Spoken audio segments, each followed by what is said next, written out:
देख रहे हैं नेटवर्क 33 राजकुमार के साथ। तो चलिए बढ़ते हैं आज की कहानी की ओर। दोस्तों, मेरा नाम मुकेश है। हमारी ज़िंदगी में कुछ ऐसे हादसे होते हैं जिन्हें हम अपनी ज़िंदगी भर भूल नहीं पाते।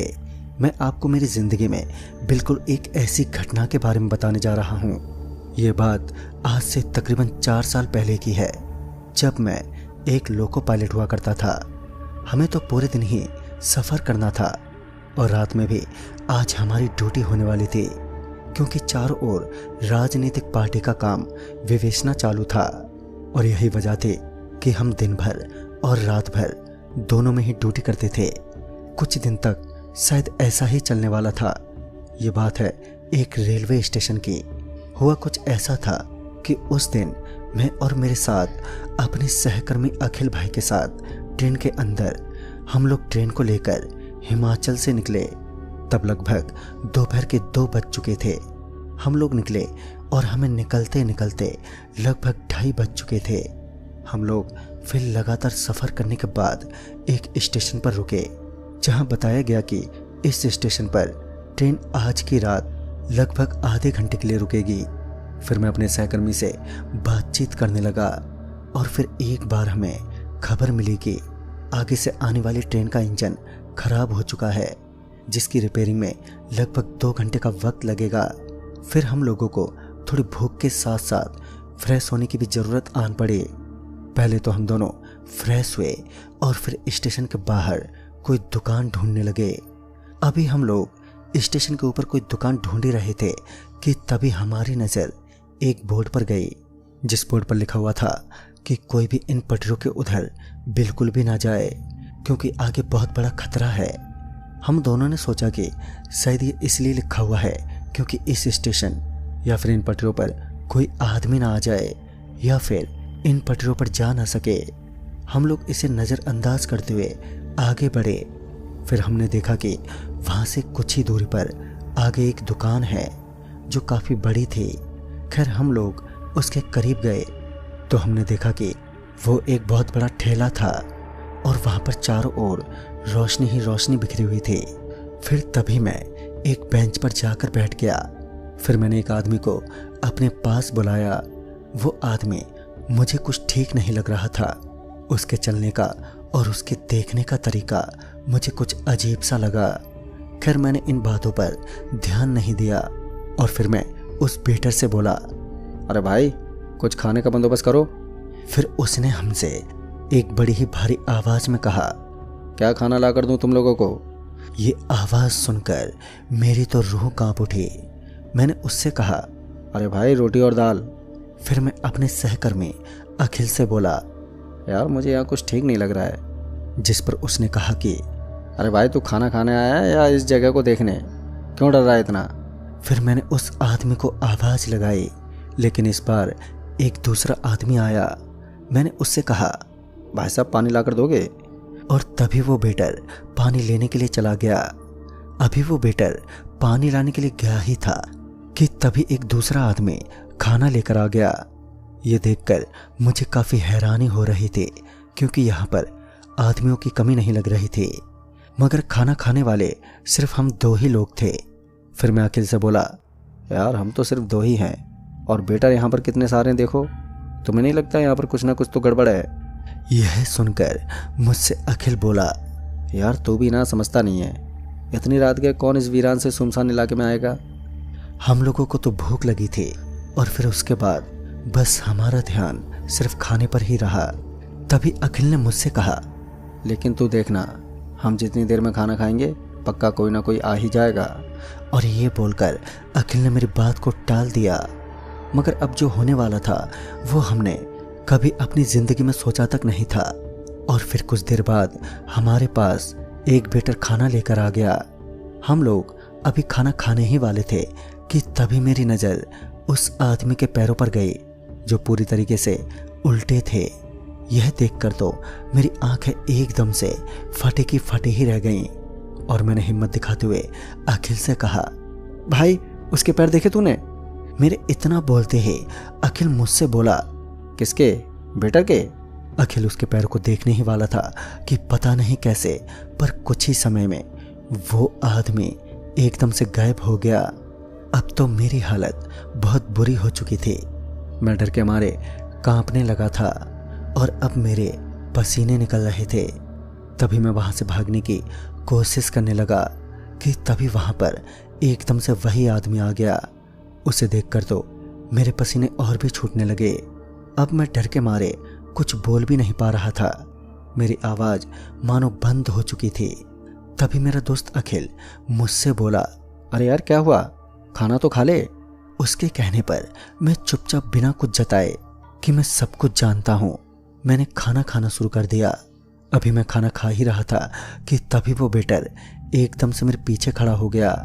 यह देखकर मैंने अखिल को इशारा किया कि वो उसके पैरों की तरफ देखे और तभी अखिल की नज़र उसके पैरों पर गई। तब अखिल की भी एकदम से चीख निकल गई। अखिल जोर जोर से चिल्लाने लगा और तभी वो वेटर एकदम से वहां से गायब हो गया। तभी वो दुकान वाला वहां पर भागता हुआ हमारे पास आया तो मैंने उसके पैरों की तरफ देखा तो उसने पैरों में जूते पहन रखे थे और उसका पैर टेबल की सतह से ढका हुआ था, जिस वजह से मैं उसके पैर ठीक तरह से देख नहीं पा रहा था। फिर वो दुकान वाला मेरे पास आया और बोला, अरे भाई साहब क्या हुआ? पर मैंने उसे कुछ नहीं बताया। मैंने उससे कहा, कुछ नहीं, और फिर वह दुकान वाला वापस अंदर चला गया। अभी दुकान वाला अंदर गया ही था कि तभी मैं और मेरा सहकर्मी यानी कि अखिल वहां से भागने की कोशिश करने लगे। तभी हमें पीछे से एक आवाज आई। आवाज इतनी भयानक थी कि हमारे पैर वहीं पर जम गए। ये बात मैं आपको अपने शब्दों में बयां नहीं कर सकता हूँ। पीछे से आवाज आई कि हमारा पैसा नहीं दोगे खाना खाने का। और यह सुनकर तो मैं और मेरा सहकर्मी अखिल वहीं जम से गए थे। अभी हम दोनों ने जब पीछे पलटकर देखा तो हमारी आंखें एकदम से फटी की फटी रह गईं। अब हमारी रोम रोम में डर का खून बह रहा था।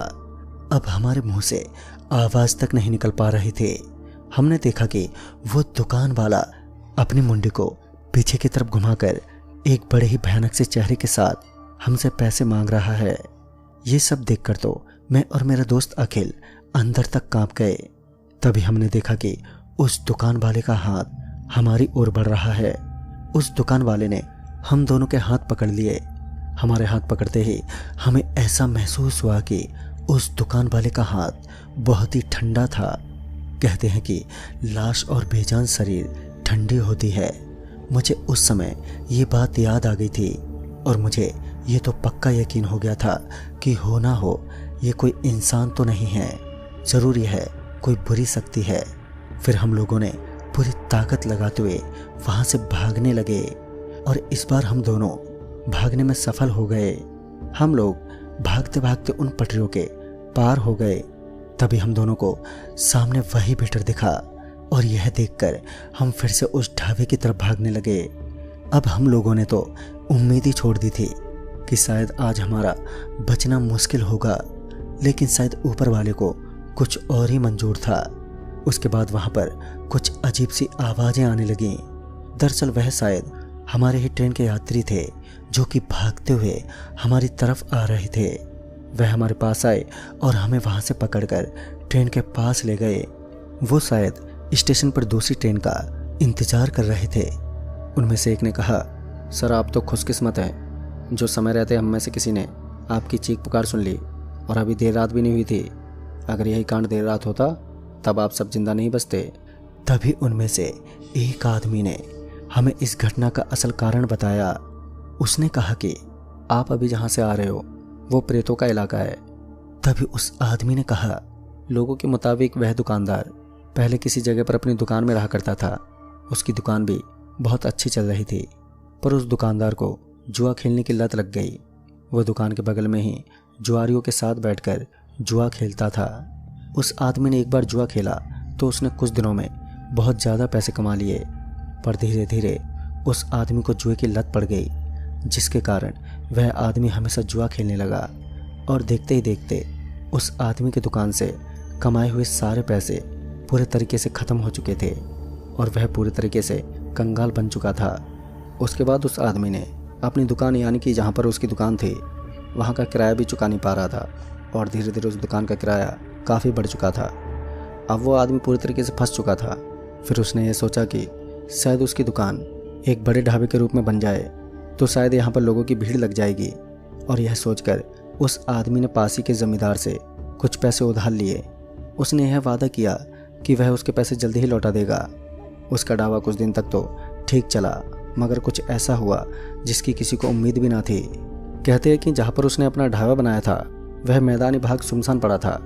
धीरे धीरे उसके ढाबे के अंदर से पैसे गायब होने लगे। एक दिन तो हद ही हो गई जब उसके ढाबे से 50,000 रुपये गायब हो गए। ढाबे वाले का शक उसके बेटर पर ही जा रहा था, लेकिन वो उसे सीधे मुंह से कह भी नहीं सकता था। एक दिन वो ढाबे वाला रात को अपने ढाबा बंद करता हुआ घर के लिए निकला ही था तो वो ढाबा अपने आप एकदम से खुल गया। उसे कुछ समझ में नहीं आया। तभी वो फिर से ढाबे को बंद करके वहाँ से घर चला गया। उसके घर पर आकर उसने पूरी बात अपनी बीवी को बताई। उसकी बीवी ने उससे कहा कि आप उस ढाबे को बेच दें, मुझे वो कुछ ठीक नहीं लग रहा है। पर वो दुकानदार कहाँ मानने वाला था।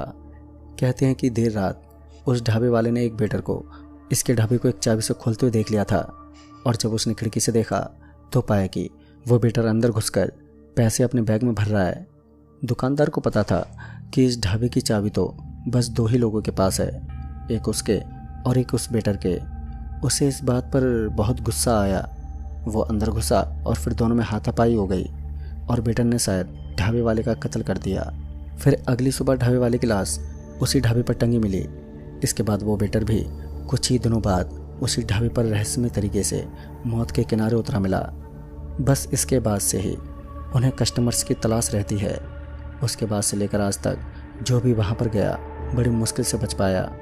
इतना सब सुनने के बाद मैंने खुद में खुशकिस्मती महसूस की जो मैं आज अपना किस्सा सुनाने को जिंदा हूँ, वरना उस बोर्ड को अनदेखा करने का परिणाम मैं भी हो सकता था।